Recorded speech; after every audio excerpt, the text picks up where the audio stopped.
दुबे को वो शिवली की पुलिस वालों के दम पर ही कहा जाता था, और अब किस तरह से कार्रवाई हो रही है इन पुलिस कर्मियों के खिलाफ जो शह दे रहे थे विकास दुबे को, ये अब बिल्कुल साफ होता दिख रहा है। कई को लाइन हाजिर किया गया है, कई को सस्पेंड किया गया है। इधर विकास दुबे से जुड़ी ब्रेकिंग न्यूज भी आ रही है। उज्जैन से जानकारी मिल रही है कि विकास दुबे के कुछ और साथी उज्जैन में छिपे हो सकते हैं।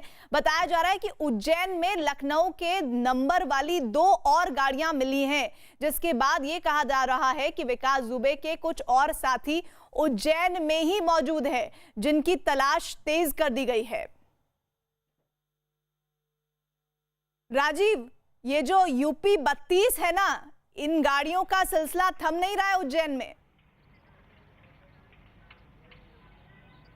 देखिए, यकीनन कहीं ना कहीं पहले दिन से ये कहा जा रहा है कि कहीं ना कहीं इसको लगातार सटीक इनपुट मिल रहा है और लोग इसको संरक्षण दे रहे हैं। उन्हीं की मदद से ये अब तक यूपी पुलिस और एसटीएफ के हाथों से बच निकलने में कामयाब रहा है। जैसा कि जिस तरह से फरीदाबाद में घेराबंदी की गई, Haryana police, Uttar Pradesh police, Delhi police लगातार इसकी तलाश करती रही और ये बच के निकल गया। वहीं दूसरी ओर जो इसके साथ लखनऊ के 2 वकील बताए जाते हैं हिरासत में लिए गए हैं, उनसे पूछताछ किया गया है। जो यूपी 32 केएस 1104 जो ब्रेजा गाड़ी पकड़ी गई है, वो राजधानी लखनऊ के ही इंदिरा नगर के रहने वाले मनोज कुमार यादव की है, जो कि अपने को वकील बता रहा है। वो कह रहा है कि वो 10 साल से हाईकोर्ट में प्रैक्टिस कर रहा है, लेकिन वो प्लांटेशन के भी काम करता था, जिसके सिलसिले में वो उज्जैन पहुंचा था। उसका विकास दुबे से कोई संबंध नहीं है। लेकिन पुलिस, स्थानीय पुलिस का ये कहना है, उनके सूत्रों का ये कहना है कि विकास दुबे संभावना जताई जा रही है कि इसी ब्रेजा से वो उज्जैन पहुंचा है, इसीलिए उसको हिरासत में लेकर पूछताछ की जा रही है।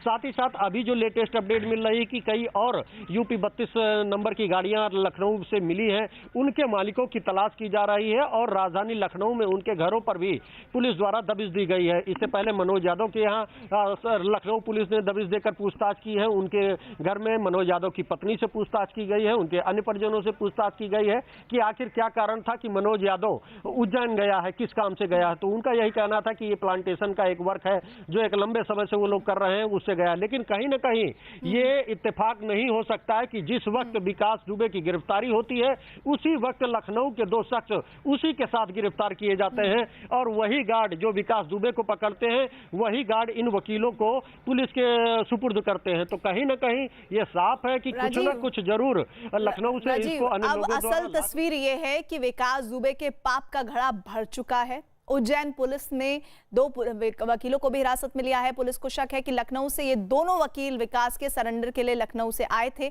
पुलिस ने इस सिलसिले में एक गाड़ी को भी जब्त किया है। जो तस्वीर आपको हम दिखा रहे हैं यूपी 32 और उसका जो आगे का नंबर है वो साफ साफ बता रहा है कि पूरी तरह से तैयारी थी विकास दुबे की सरेंडर करने को लेकर, रणनीति बनाने को लेकर। वकीलों को साथ लेकर वो जा रहा था, उज्जैन पहुंचा था। ये सिलसिला कानपुर से फरीदाबाद पहुंचा, फरीदाबाद से राजस्थान के धौलपुर पहुंचा और उसके बाद मध्य प्रदेश के उज्जैन। मनोज जी, इस वक्त आप कहाँ हैं? मैं इस समय कोतवाली देवास गेट पे हूँ। मनोज जी, आपसे पूछताछ हो गई है या अभी भी पूछताछ होनी बाकी है? नहीं, पूछताछ हो गई है मेरी। तो पुलिस क्या कह रही है अब? पुलिस ने हमको क्लीन चिट दे दिया है। जी, पुलिस ने क्लीन चिट दे दिया और आपके साथी जो है उन्हें भी क्लीन चिट मिल गया? जी जी जी, मैंने क्लीन चिट मिल गया है। आपकी गाड़ी और विकास दुबे का संबंध क्या? नहीं, कोई संबंध नहीं है। इत्तेफाक ये है कि कल की आज की डेट में वो पकड़ा गया और मैं भी दर्शन करने आया था। यह इत्तेफाक है कि मैं यूपी का रहने वाला हूँ, लखनऊ का, और मैं दर्शन करने आया, वो हमारी गाड़ी से 5 किलोमीटर दूर पकड़ा गया। तो पुलिस को शक हुआ कि मैं एडवोकेट हूँ, हो सकता मेरा लिंक हो, लेकिन जब पुलिस ने तहकीकात की तो मेरा कोई लिंक नहीं निकला, तो उन्होंने संतुष्ट हो गए सब लोग। जी, मनोज यादव, क्या आपने पूरे सबूत रखे? पुलिस ने सिर्फ पूछताछ की या कागजात भी देखे? आपने सारी चीजें देखी उन्होंने? सारे कागजात देख लिया। मैं कहाँ से कब कैसे आया, पूरी जानकारी हमने दे दिया पुलिस को। पूरा अधिकार मैंने अपना दे दिया है, सब कुछ। जी, तो आपकी गाड़ी में विकास यादव बैठा था या नहीं? नहीं नहीं, मेरी गाड़ी के पास तो कभी दूर दूर तक आया ही नहीं। ना मैं गाड़ी में बैठा था, ना गाड़ी के पास आया कभी वो। जी, वो 5 किलोमीटर दूर थी आपकी गाड़ी विकास दुबे से? जी जी, 5 किलोमीटर दूर थी मेरी गाड़ी। मैं कल 2 बजे पहुंचा था उज्जैन और मैंने पुलिस चौकी पे ही अपनी गाड़ी खड़ी की थी। तो मैं एडवोकेट हूँ, मैंने सोचा पुलिस चौकी के पास गाड़ी रहेगी, सुरक्षित रहेगी। तो पुलिस को और सामने होटल था, तो मैं अपने होटल से गाड़ी को देख रहा था। तो पुलिस को शक हुआ कि चौकी पे गाड़ी खड़ी है और लगभग 10-12 घंटे हो गए, कोई देखने नहीं आया। तो वहाँ पे लोग भीड़ इकट्ठा हो गई आज सुबह। मैं दर्शन करके आया अपने होटल। मैंने ऊपर अपने खिड़की से देखा कि गाड़ी के पास काफी लोग खड़े, पुलिस भी खड़ी। तो हमें शक हुआ कि नगर निगम के लोग नो पार्किंग में मेरी गाड़ी का चालान कर रहे हैं। तो मैं होटल से निकल कर तुरंत गया कि भैया चालान आप लोग क्यों कर रहे हैं, ये क्या नो पार्किंग में खड़ी है? तो उन्होंने कहा नो पार्किंग में नहीं खड़ी है, मैं देखने आया था गाड़ी कल से लावारिस खड़ी, गाड़ी का कोई मालिक नहीं, कैसे खड़ी है? तो मैंने बताया कि मैं 2 बजे दर्शन करने आया था और चूंकि होटल के सामने जगह नहीं थी तो रोड के उस पर मैंने गाड़ी खड़ी कर दी, वो भी पुलिस चौकी के बगल में, पुलिस बूथ था जी। तो उन्होंने कहा चलिए आप बता दीजिए, अभी विकास दुबे पकड़ा गया है, आप उसको जानते हैं? हमने कहा मैं नहीं जानता हूँ, दूर मेरा कोई संबंध नहीं जी, दूर तो मेरा कोई संबंध नहीं। तो उज्जैन से पकड़े गए वकील मनोज यादव को आप सुन रहे थे, जो सीधे तौर पर ये बता रहा है कि मेरा कोई संबंध विकास दुबे से नहीं है, मैं उज्जैन दर्शन करने पहुंचा था और मुझे इस तरह से मेरी गाड़ी को ट्रेस किया गया है, पुलिस ने मुझे क्लीन चिट दे दी है। ये शब्द बहुत अहम है, इस पर मैं आगे रिपोर्टर से बात करूंगी। उधर उज्जैन में जो कार पुलिस ने बरामद की है वो लखनऊ के मनोज यादव की है, जिसकी बात को आप सुन रहे थे। जानकारी मिलते ही लखनऊ की पुलिस मनोज यादव के घर पहुंची और उसकी पत्नी से पूछताछ की है। न्यूज 18 की टीम ने भी मनोज यादव की पत्नी से विकास दुबे से रिश्तों के बारे में सवाल किए। बात हुई है अपने पति से? मेरी बात हो रही है। सेक्टर 16 पे खड़ा हूं। ये थ्योरी समझ में नहीं आ रही लोगों को कि 10 साल से अगर प्रैक्टिस कर रहे थे वो, तो प्लांटेशन का काम कब से शुरू हुआ? मेरा प्लांटेशन का काम 2017 से या 18 से हुआ है और मेरे नाम से ही रजिस्टर है मेरी कंपनी, और मेरा काम सारा वही देखते हैं। यहाँ पे भी प्रैक्टिस भी यहाँ पे भी देखते हैं और वहाँ का काम भी वही देखते हैं। ये विजिट पे बच्चे रख के काम करा रहे हैं और विजिट पे जाते हैं, हर मंथ जाते हैं विजिट पे। वहाँ पे सेवपुर में काम चल रहा है एमपी के। वो हर महीने? नहीं, उज्जैन नहीं जाना हुआ, कभी नहीं जाना हुआ। अभी बीच में केवल शिवपुर तक जाना होता है, बस वहाँ पे काम चल रहा है इसलिए वहाँ तक गए हैं। कभी उन्होंने विकास दुबे नाम का जिक्र किया है? जी नहीं, कोई मतलब नहीं है मेरा उनसे, कोई मतलब नहीं है। हम नहीं जानते उनको कौन है कौन नहीं है। लेकिन ऐसा आपको लग रहा है कि ऐसा कैसे संभव है कि जिस गाड़ी से वो जाए वहाँ पर उसी गाड़ी से जो है विकास दुबे? न्यूज़ फर्जी चलाई जा रही है। वो केवल गाड़ी यहाँ यूपी की है, इस वजह से दिखाई दे रहे हैं कि हाँ ये फर्जी में फंसाया जा रहा है उनको, और कुछ नहीं है। वहाँ ना कोई मतलब है, ना किसी चीज़ से मतलब नहीं है उनका। राजीव, ये फैक्ट मैं आपसे समझना चाहती हूँ। देखिए, अभी हमने मनोज यादव के फ़ोन पर हमारी बातचीत हुई, वो भी सुनवाई। मनोज यादव की पत्नी भी बोल रही हैं कि भाई हम किसी तरह से विकास दुबे से संपर्क में नहीं है, हमारे दूसरे काम है जिसके सिलसिले में उनका जाना वाना होता रहता है। वहीं दूसरी तरफ मनोज यादव कह रहे हैं कि पुलिस ने उन्हें क्लीन चिट दे दी है। इसका मतलब क्या है? और वो साथ ही पत्नी कह रही थी कि फंसाया जा रहा है, फर्जी खबर ट्रेस की जा रही है।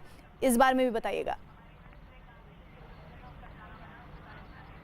देखिए, जिस तरह से ये दावा किया जा रहा था कि मनोज जो वकील है मनोज यादव, उनको हिरासत में लिया गया है, यकीनन जब उनको हिरासत में लिया गया होगा तो उनसे जो उनकी गाड़ी के दस्तावेज हैं, उनके मूवमेंट के बारे में जानकारी मांगी गई होगी। और पुलिस अब जल्द ही मनोज यादव के CDR को निकालेगी कि क्या मनोज यादव सही बता रहे हैं कि वो कहाँ से आए थे, कब किस जगह रुके हुए थे, इस बात की जाँच करेगी। और यही कारण है कि लखनऊ पुलिस भी उनके घर पर तफ्तीश करने पहुंची थी, वहाँ पर भी उसने तलाशी ली है और ये जानने की कोशिश की कहीं इसका वास्ता विकास दुबे से तो नहीं है और कोई अगर असलहा या कोई अन्य चीज जो आपत्तिजनक चीज है वो तो नहीं है। लेकिन फिलहाल लखनऊ पुलिस को इनके आवाज से भी कोई ऐसी चीज नहीं बरामद हुई है जिसके आधार पर ये इस्टेब्लिश किया जा सके कि इसका संबंध विकास दुबे से है। तो हो सकता है कि ये इत्तेफाक हो कि वो वकील भी उस वक्त वहां पर पहुंचा हो, लेकिन इत्तेफाक ये नहीं है कि उसको जिस तरह से उसकी गिरफ्तारी हुई, यकीनन ये कहीं ना कहीं एक सोची समझी रणनीति के तहत उसने गिरफ्तारी दी है।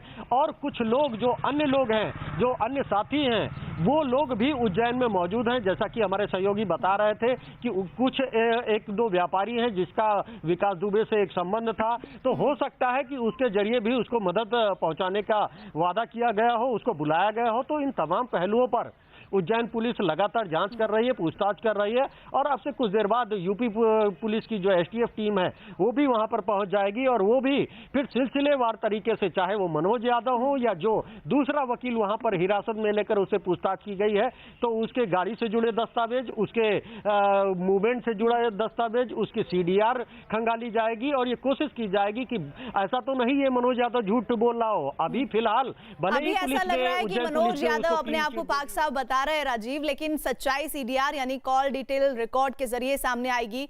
दीपक, ये तो बहुत आसान है क्योंकि जिस तरह का ये लगातार हाई प्रोफाइल मामला होता जा रहा है, 8 पुलिसकर्मियों की शहादत हुई है, उसके बाद विकास दुबे एक स्टेट से दूसरे स्टेट भागता फिर रहा था। ऐसे में वकील को लेकर हिरासत में पूछताछ करना और उसका ये कहना है कि मुझे तो पुलिस ने क्लीन चिट दे दी है, कहीं ऐसा तो नहीं है कि बहुत जल्दबाजी में कुछ लोगों को डिटेन किया जा रहा है? क्योंकि मामला इतना ज्यादा प्रेशर बना रहा है, मीडिया के जरिए, 8 पुलिसकर्मियों के परिवार के जरिए, पूरे पुलिस महकमे पर ही सवाल है। तो ये जल्दबाजी में तो नहीं हो रहा है, लोगों को डिटेन कर लिया जा रहा है?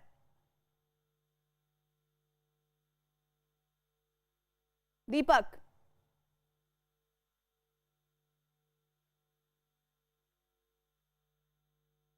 राजीव, यही सवाल मेरा आपसे भी है। देखिए, यकीनन जिस तरह से चाहे मध्य प्रदेश पुलिस का पर दबाव की बात हो या यूपी पुलिस और एसटीएफ पर हो, इसकी गिरफ्तारी को लेकर जिस तरह से पॉलिटिकल बयानबाजी और सियासत शुरू हुई है, उसको लेकर कहीं ना कहीं मध्य प्रदेश पुलिस पर भी प्रेशर है और वो इस चीज को दूध का दूध पानी का पानी करना चाहती है। इसीलिए जितने भी यूपी 32 के नंबर आ रहे हैं, जिनका यूपी से जुड़ा कोई कनेक्शन दिखता है, उन लोगों को इस वक्त रोका जा रहा है, उनसे पूछताछ की जा रही है। और यही सिलसिला जो उज्जैन के होटल्स हैं, विभिन्न होटलों में यूपी के जुड़े लोग हैं, उनके बारे में भी एक एक होटल में तस्दीक की जा रही कि ये लोग कब आए थे, क्या इनका आईडी कार्ड है, जो आईडी कार्ड दिया गया है उसकी जांच की जा रही है और एक सर्च अभियान चलाया गया है। क्योंकि पुलिस, उज्जैन पुलिस के सामने भी ये चुनौती है कि कहीं ऐसा तो नहीं कि विकास दुबे के अन्य साथी भी किसी होटल या लॉज में रुके हो सकते हैं या किसी अन्य सार्वजनिक स्थल पर। तो ये सच है कि जिस तरह से प्रेशर है, जिस तरह से मीडिया में लगातार खबरें आ रही हैं, तो उसको लेकर ये हो सकता है कि हर एक को जो ट्रेस करने का सिलसिला है, उस क्रम में इस वकील को भी उन्होंने हिरासत में लिया हो और भी अन्य लोगों को हिरासत। लेकिन ये जरूरी भी है प्रीति, क्योंकि ये इतना बड़ा केस है और इतना जरूरी है, लेकिन हमारा कानून ये कहता है कि कितने भी गुनहगार छूट जाएं, बेगुनाहों को सजा नहीं होनी चाहिए। इस बात को यूपी पुलिस को, एमपी पुलिस को ध्यान में रखना चाहिए। डिटेन करना, हिरासत में लेकर पूछताछ करना, वो उनका अधिकार है, वो उनका कर्तव्य है, वो उन्हें करना चाहिए। लेकिन किसी भी बेकसूर आदमी पर कोई कार्रवाई ना हो, इस बात को सुनिश्चित करना भी उन्हीं की जिम्मेदारी है। इधर मध्य प्रदेश के उज्जैन से गिरफ्तार किए गए गैंगस्टर विकास दुबे के खिलाफ ईडी मामला दर्ज करेगी। यूपी पुलिस के एफआईआर के आधार पर ईडी केस दर्ज करेगा। विकास दुबे के खिलाफ ईडी मनी लॉन्ड्रिंग कानून के तहत केस दर्ज करेगा। ईडी ने कानपुर पुलिस से दस्तावेज भी लिए हैं। विकास दुबे कानपुर मुठभेड़ केस का मुख्य आरोपी है। कानपुर मुठभेड़ में 8 पुलिस वाले शहीद हुए थे। पुलिस वालों पर हमला घात लगाकर किया गया था। तो ये महत्वपूर्ण जानकारी आ रही है राजीव, और ये जानकारी इसलिए भी महत्वपूर्ण है कि दुबई में आप ही शायद बता रहे थे कि विकास दुबे का घर भी हो सकता है, कुछ प्रॉपर्टीज भी हो सकती है। साथ ही एक और बात जो मेरा सवाल आपसे वो ये कि कानपुर पुलिस से जो दस्तावेज मांगने की बात की जा रही है, भरोसा कैसे किया जाएगा कानपुर पुलिस से, क्योंकि वो ही तो शायद देती रही अभी तक विकास दुबे को। देखिए, यकीनन कहीं ना कहीं जब ये घटना सामने आई थी तो मुख्यमंत्री योगी आदित्यनाथ ने खुद ऐलान किया था कि इस घटना के जिम्मेदारों के खिलाफ न सिर्फ विधिक कार्रवाई की जाएगी, बल्कि जो अपराध के जरिए अवैध कमाई की गई है, चाहे वो चल या अचल संपत्ति बनाई गई है, उसको भी कुर्क किया जाएगा, उसको भी जब्त किया जाएगा। उसी के क्रम में अब पुलिस और एसटीएफ के साथ ईडी ने भी विकास दुबे पर शिकंजा कसा है और जो पुलिस द्वारा एफआईआर दर्ज की गई है, उसी के तहत मनी लॉन्ड्रिंग का भी केस दर्ज किया जा रहा है। इसके जरिए जो प्रशासन है, क्योंकि स्थानीय स्तर पर जो थाने के लोग थे उनको पहले ही लाइन हाजिर किया जा चुका है, पहले ही सस्पेंड करके गिरफ्तार किया जा चुका है। और ऐसे में क्योंकि मुख्यमंत्री योगी आदित्यनाथ खुद लगातार नजर बनाए हुए हैं, तो ऐसे में अब ये संभावना कम है कि कोई इतनी हिम्मत दिखा सके कि वो विकास दुबे से जुड़े जो दस्तावेज हैं उनमें कुछ हेराफेरी कर पाए। और ऐसे में जो ईडी है, ईडी के अधिकारियों ने कानपुर जिला प्रशासन और पुलिस प्रशासन से विकास दुबे से जुड़ी संपत्ति की डिटेल मांगी है, दस्तावेज मांगे हैं और जल्द ही इन दस्तावेजों के आधार पर ईडी अपनी कार्रवाई शुरू करेगी। क्योंकि इसका जो फाइनेंसर था जय वाजपेयी, घटना के दूसरे दिन 3 बड़ी लग्जरी गाड़ी BMW, ऑडी समेत 3 लावारिस हालत में पाई गई थी, जिसके बाद ये आशंका जताई जा रही थी कहीं ऐसा तो नहीं इन गाड़ियों के जरिए ही विकास दुबे भागा हो। जब पता किया गया तो पता चला ये जय वाजपेयी नाम के एक शख्स की गाड़ियां हैं, जिन्होंने किसी अन्य लोगों के नाम पर इन गाड़ियों को खरीद रखा है। बाद में जब उसको एसटीएफ द्वारा हिरासत में लेकर पूछताछ की गई तो पता चला जय वाजपेयी ही इसका फाइनेंसर है और जो विकास दुबे की 2 नंबर की कमाई है उसे 1 नंबर में बदलता है और इसी के जरिए दुबई तक में 15 से 20 करोड़ तक के लागत के फ्लैट लिए जाने की बात सामने आई थी। और यही कारण है कि जब मामला 10 करोड़ से ऊपर का हो जाता है तो उसमें ईडी जांच करती है, ईडी कार्रवाई करती है और उसी के तहत अब ईडी भी विकास दुबे पर शिकंजा कसती नजर आ रही है। और ये कसना शिकंजा जरूरी भी है क्योंकि इतने वर्षों तक जिन मासूम लोगों की संपत्ति को हड़पा है विकास दुबे ने, कई लोगों की जान लेने का आरोप भी उस पर है। चौबेपुर थाने में ही 60 केसेस दर्ज हैं जिन पर कोई सुनवाई नहीं हुई है। उम्मीद है कि एक एक कर वो चेहरे भी सामने आएंगे, वो लोग भी सामने आएंगे जो विकास दुबे के किए गए कारनामों की वजह से अभी तक भुक्तभोगी बने हुए हैं, परेशान हैं। इस बीच विकास दुबे की गिरफ्तारी मामले में यूपी पुलिस से सीएम योगी के नाराज होने की खबर आ रही है। बताया जा रहा है कि डीजीपी समेत कई अफसरों को सीएम ने फटकार लगाई है। कानपुर हत्याकांड में मुख्य आरोपी विकास दुबे को यूपी पुलिस नहीं पकड़ सकी थी और लगातार ये बात बता रही है, जिस तरह योगी सरकार एक्शन में नजर आ रही है कि इस पूरी कार्यशैली में ये पूरा घटनाक्रम निपट जाए राजीव तो बहुत कुछ होने वाला है बदलाव के तौर पर पुलिस महकमे में। देखिए, यकीनन पहले दिन ही मुख्यमंत्री योगी आदित्यनाथ ने यह साफ किया था कि जो ये शहीदों की शहादत है 8 पुलिसकर्मियों की, ये बर्बाद नहीं जाएगी, व्यर्थ नहीं जाएगी। इस पर हम ऐसी कार्रवाई करेंगे कि जो नजीर बनेगी। लेकिन उसके बावजूद जिस तरह से पुलिस अधिकारियों की लापरवाही सामने आई है, चाहे वो पहले दिन से ही इसकी गिरफ्तारी को लेकर हो विकास दुबे को, वो सिवली में ही 24 घंटे तक रुका रहा और पुलिस अधिकारियों को पता तक नहीं लगा, एसटीएफ को भनक तक नहीं लगी। उस वक्त ये आरोप लगा कि पूर्व एसएसपी जो अनंत देव थे वही डीआईजी एसटीएफ थे, तो ऐसे में वो कैसे निष्पक्ष जांच करेंगे, जिसके बाद खुद मुख्यमंत्री योगी आदित्यनाथ ने उसका संज्ञान लिया और तत्काल प्रभाव से पूर्व एसएसपी और मौजूदा उस पूर्व डीआईजी एसटीएफ अनंत कुमार को उनके पद से हटाया गया और दूसरे अधिकारी को तैनात किया गया। लेकिन उसके बाद भी जिस तरह से जो उम्मीद जताई जा रही थी कि देर सवेर यूपी एसटीएफ और पुलिस की टीमें विकास दुबे को गिरफ्तार करने में कामयाब होगी, लेकिन उनके कामयाब न होने के कारण जब विकास दुबे ने एमपी में सरेंडर कर दिया, उज्जैन में गिरफ्तार हो गया, तो कहीं ना कहीं सीएम योगी इससे खासा नाराज रहे और इसी को लेकर आज उन्होंने उत्तर प्रदेश के डीजीपी, प्रमुख सचिव गृह समेत तमाम आला अधिकारियों की बैठक बुलाई थी और उन्होंने विकास दुबे प्रकरण पर जो कार्रवाई हुई है उस पर बेहद नाराजगी जताते हुए ये कहा है कि किसी भी कीमत पर अगर अब इस तरह की लापरवाही रही तो किसी भी जो जिम्मेदार अधिकारी लगे हैं उनको भी बख्शा नहीं जाएगा, उनके खिलाफ भी कड़ी कार्रवाई की जाएगी। तो उम्मीद जताई जा रही है कि अगर जो अन्य अभी 7 से 8 लोग फरार हैं जिन्होंने पुलिस वालों पर गोलियां बरसाई थी, अगर वो भी इसी तरह एक एक करके कहीं गिरफ्तारी देने में कामयाब हो जाते हैं दूसरे राज्यों में या पुलिस से चंगुल से बच जाते हैं तो यकीनन बड़े अधिकारियों पर भी देर सवेर बड़ी कार्रवाई देखने को मिल सकती है उत्तर प्रदेश में। और राजीव, ये कार्रवाई या ये नाराजगी इसलिए जरूरी है क्योंकि अभी बहुत सारे माफिया एक्टिव हैं उत्तर प्रदेश में और अब उनको आइडेंटिफाई करके उनके खिलाफ एक्शन में आना ही होगा सरकार को और उसके लिए जो सपोर्ट सिस्टम है या जो बड़ा सिस्टम है वो पुलिस महकमे का ही है। इधर उज्जैन में महाकाल मंदिर के बाहर विकास दुबे को गिरफ्तार किए जाने पर बड़ी खबर है कि महाकाल के लिए दर्शन के लिए पहुंचे विकास दुबे ने जब मास्क उतारकर फूल वाले से बात की तो फूल वाले को उस पर शक हुआ, जिसके बाद फूल वाले ने वहां तैनात गार्ड को इसकी जानकारी दी। बताया जा रहा है कि गार्ड ने एक कांस्टेबल की मदद के लिए विकास दुबे को गिरफ्तार करने के लिए तुरंत बुलाया और इसके बाद महाकाल पुलिस चौकी ने वहां पर उसको पकड़कर वो ले गई। आपको बता दें कि इनामी बदमाश था विकास दुबे, 5 लाख रुपए का इनाम था उसकी गिरफ्तारी पर। ये दुकान में बैठ के पत्ते तोड़ रहा था बिलपत्र, तो आया बोले दर्शन कैसे होंगे, तो मैंने पीछे चले जाओ, मैं 250 रुपये का टिकट मिलेगा, ये दर्शन कैसे होंगे। वो चले गए, फिर मेरे को ऐसा आया लगा कि यार मैं रात को इनको कहीं देखा है अपन ने, फिर स्क्रीन में मैंने मोबाइल पर उनका फ़ोटो निकाल के फिर मैंने देखा, मैंने हाँ यही है। फिर घनश्याम मिश्रा जी को मैंने बतलाया कि ये व्यक्ति यहाँ पे आया हुआ मंदिर में, आप देख लीजिए। बोले मैं आके देखता हूँ। फिर राहुल दुबे है, राहुल है अंदर जो मंदिर कर्मचारी है गार्ड, उसको बतलाया मैंने कि राहुल ये व्यक्ति ऐसा है, इनका ध्यान रखो। उसके बाद उसको कहाँ से पकड़ा, कौन से गेट से? उसके बाद अंदर मंदिर में था, उसका पता नहीं कैसे पकड़ा होंगे। अच्छा, सबसे पहले आपके पास ही आया? सबसे पहले मेरे पास। तो सबसे पहले जो फूल और माली की दुकान है सुरेश कहा, उन्होंने देखा था, उन्होंने उसको आइडेंटिफाई किया है। जो विकास दुबे है, तो विकास दुबे की सैंडल जब्त की गई है जो वो दर्शन करने के लिए आया था, उसने रखा था। उसके बाद उसका गमछा, उसके बाद डॉग स्क्वाड टीम से पूरी सर्चिंग की गई मंदिर परिसर की, उसके मार्ग की कि कहीं उसने कुछ किया नहीं, लेकिन ऐसा कोई असमान अप्रिय कुछ नहीं पाया गया है। वो जब्त कर लिए गए हैं और बाकी अब इससे पूछताछ की जा रही है और ये कोशिश की जा रही है कि वो कैसे आया, और शायद किसने उसकी मदद की या मदद नहीं की या किस वाहन से आया, तो इन सब चीज़ों की भी जांच की जा रही है। उसने दर्शन किए, महाकाल मंदिर में दर्शन किए, दर्शन करने के बाद निगम गेट पे उसको पकड़ा गया है।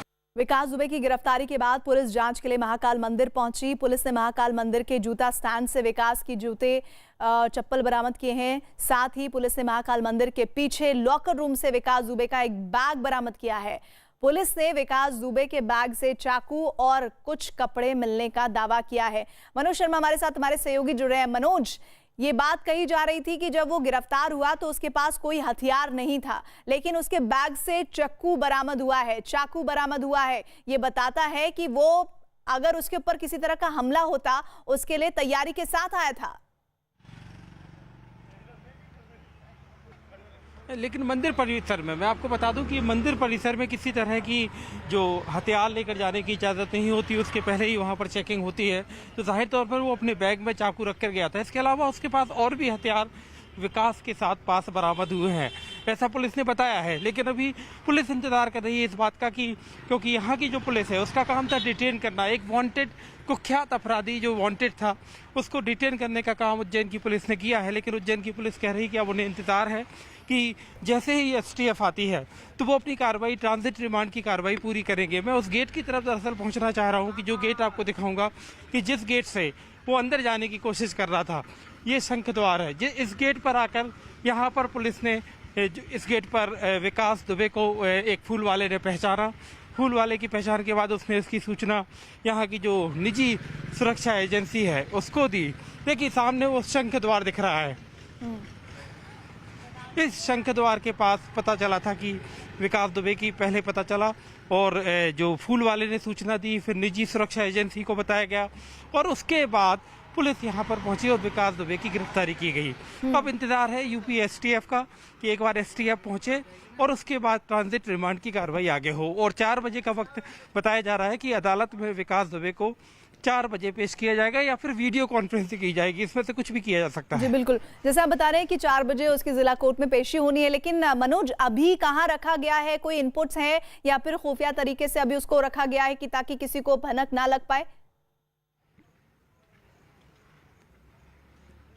वो पुलिस की तरफ से पूरे एहतियात बरते जा रहे हैं क्योंकि विकास दुबे ने जिस तरह के अपराध को अंजाम दिया है और यहाँ पर कह रहे हैं कि कानपुर से शुरू हुई विकास की अपराधों की जो यात्रा है जो महाकाल में आकर खत्म हुई है, तो अभी पुलिस ने ऐसी जगह पर रखा है जहाँ किसी को जाने की इजाज़त नहीं है। पुलिस ने वो जगह भी नहीं बताई है। और अहम बात यह है कि पुलिस बार बार जो सवाल उठ रहे हैं, विपक्ष सवाल जैसे उठा रहा है, मध्य प्रदेश में कांग्रेस पे सवाल उठा रही है, पूर्व मुख्यमंत्री कमलनाथ सवाल उठा रहे हैं और उनका कहना है कि इसके पीछे उन्हें किसी राजनीतिक साजिश की बू आ रही है। तो इन सब चीज़ों को देखते हुए यहाँ पर बीजेपी की सरकार जानती है कि चूंकि मुद्दा बन सकता है, एक राजनीतिक मुद्दा भी बन सकता है, इसलिए फूक फूक कर कदम रखे जा रहे हैं। नहीं, लेकिन मनोज राजनीतिक मुद्दा क्या बन सकता है? मुद्दा तो बन गया है गिरफ्तारी को लेकर। अभी जीतू पटवारी को हम सुन रहे थे, वो सीधे सीधे सवाल उठा रहे हैं कि भाई आप हमें पहले ये बताइए कि ये गिरफ्तारी हुई है या वो सरेंडर किया है। साथ ही वो कह रहे हैं कि भाई इतना सेफ पैसेज कैसे मिल सकता है किसी को पुलिस और राजनीतिक संरक्षण के बगैर। और एक और जो समाजवादी पार्टी की तरफ से सवाल उठाया जा रहा है वो सवाल ये कि भाई अगर आप किसी पॉलिटिकल पार्टी, खुद अखिलेश यादव ने कहा कि भाई समाजवादी पार्टी से आप नाम जोड़ रहे हैं तो आप कॉल डिटेल्स दीजिए, दूध का दूध पानी का पानी हो जाएगा।